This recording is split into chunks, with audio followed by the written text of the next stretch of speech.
Kita tahu bahwa kita berasal dari Allah dan seluruh dunia berada di bawah kuasa si jahat. Yohanes akhirnya paham. Sistem dunia, bosnya namanya iblis. Oke? Saudara nggak lupa juga kan, Yohanes pernah catat ayat yang cukup terkenal, 1 Yohanes 4 ayat 4, roh yang di dalam kita lebih besar daripada roh yang ada di, bukan bumi kan, tapi dunia. Nah, orang yang kejerat sama sistemnya iblis, mereka akan jadi orang yang duniawi. Ke gereja sih, tapi duniawi. Pernah dengar? Di GBWTC nggak ada soalnya. Ya, pelayanan sih, my goodness, tapi duniawi. Banyak yang gini. Ya, nah tolong, duniawi itu bukan begini. Satu dengar lagu rohani, satu dengar Iron Maiden. Yang dengar Iron Maiden, duniawi loh. Duniawi bukan gitu loh. Satu minum air putih, satu minum red wine. Yang minum red wine, duniawi loh. Bukan gitu. Satu nonton film di rumah, satu ke 21. Nonton vampire, duniawi loh ke 21. Duniawi bukan begitu. Jangan goreng-goreng ayat sembarangan.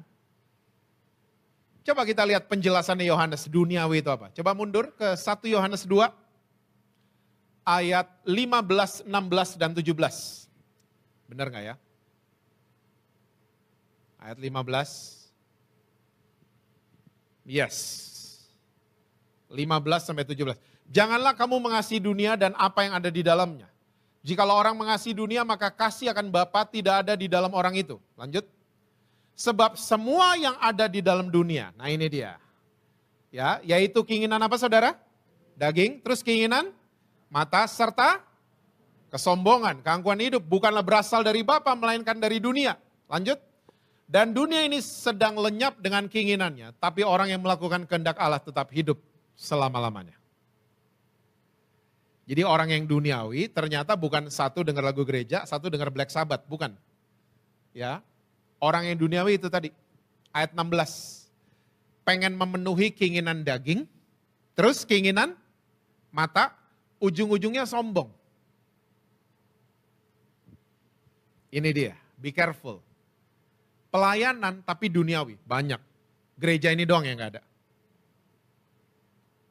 Saya sedih banget kalau ketemu pendeta-pendeta diundang mal luar kota, Minta loh, minta tiket bisnis kelas, hotel bintang 5, minta. Kalau dikasih gak apa-apa. Ini minta. Ujung-ujungnya boarding passnya difoto, dimasukin story sosial media. Boarding dulu ya guys, bisnis kelas tulisannya. Tanpa kita sadari kita kayak duniawi loh, menyombongkan diri. Mau pamer ke semua orang. Nanti di hotel bintang 5 kita foto-foto di kolam renang. Kita kasih tahu, padahal itu lagi jadwal pelayanan. Kalau jadwal liburan sih silakan aja. Saya dulu waktu ikut sekolah Alkitab, saya ditanya, Jess, kenapa sih mau belajar Alkitab? Tahu gak saya jawabannya apa? Gue jatuh cinta sama Tuhan Yesus. 5 tahun belakangan, saya suka tanya sama mahasiswa sekolah Alkitab. Gak di Indonesia aja, di luar Indonesia juga. Saya suka tanya, ikut sekolah Alkitab kenapa sih? Iya om, biar amplopnya tebel. Jawabnya udah begitu.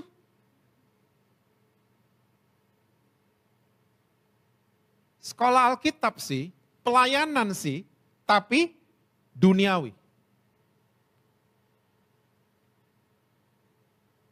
Udah dijadwalin sama gereja di dalam gang. Udah iya. Tiba-tiba di jam yang sama, di hari yang sama ada gereja gede jadwalin dia. Yang di gang dibatalin. Saudara tahulah kenapa.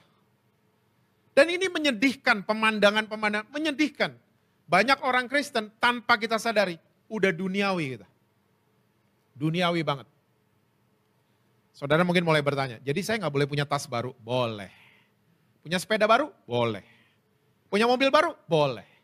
Tapi pertahankan gaya hidup seperti restoran Padang. Sederhana.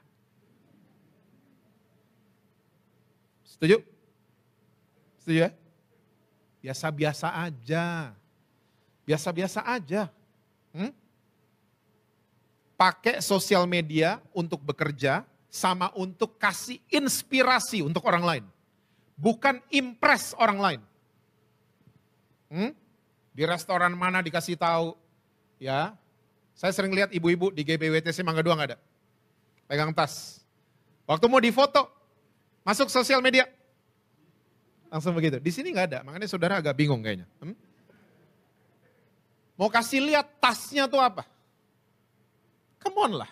Padahal lengannya wah gila lengannya. Suka nge-gym. Come on lah, jangan suka pamer-pamer. Pakai sosial media untuk inspire others, bukan impress orang lain. Sederhana, biasa-biasa aja. Ya, biasa-biasa aja. Kita punya segala sesuatu itu karena favor dari Tuhan Yesus. Gak usah pamer-pamer. Ini 2 alasan ya, kenapa banyak orang Kristen sulit jadi manusia baru. Saya akan tutup dengan cerita dari Jepang.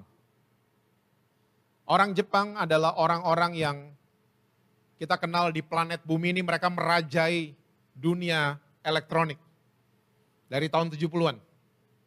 Oke? Dan di Jepang ada budaya, top manajemen harus orang tua.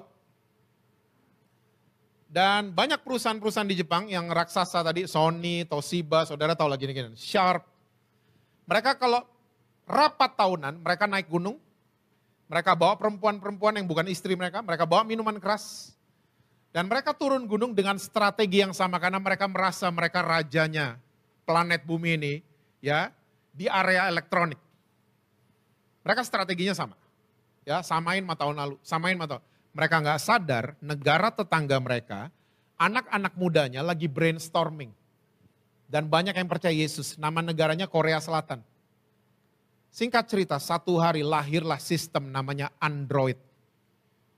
Singkat cerita, sekarang saudara kalau ke mall, saudara lebih sering lihat tulisan Sony atau Samsung? Bumi ini berubah tiba-tiba. Gak ada lagi yang pakai Sony, gak ada lagi yang pakai Toshiba, gak ada. Tiba-tiba semua orang Samsung. Smart TV, smartphone, ya smart AC. Pernah dengar smart AC? Ya, yang bisa matiin dari luar rumah? Gak pernah dengar? Lah, saya punya. Maksudnya itu AC, ya kita keluar rumah, kita lupa matiin, telepon orang rumah, Mbak matiin AC. Nah itu dia.